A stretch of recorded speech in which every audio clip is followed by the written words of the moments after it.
Beautiful soul, welcome back to my channel. Today I was feeling very low, depressed.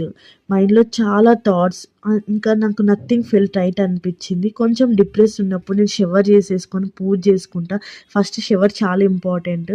ఇంకా నేను గుడికి వెళ్దామని decide అయినా, ఎందుకంటే నాకు కొంచెం పీస్, సైలెన్స్ కావాలి.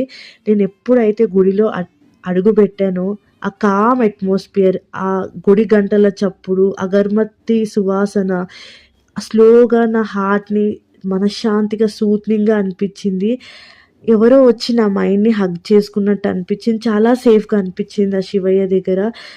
కళ్ళు మూసుకున్న అలా breathe in breathe out exercises చేసుకున్న కొంచెం చాలా పీస్గా అనిపించింది. ఒక్కొక్కసారి మనకి పెద్ద పెద్ద సొల్యూషన్ అవసరం లేదు. చిన్నగా ఒక సైలెన్స్ ప్లేస్లో, ఒక హోలీ ప్లేస్లో కూర్చుంటే మన మైండ్ సెట్ అవుతుంది. టుడే టెంపుల్లో నాకు చాలా అంటే చాలా స్పిరిచువల్గా పీస్గా అనిపించింది.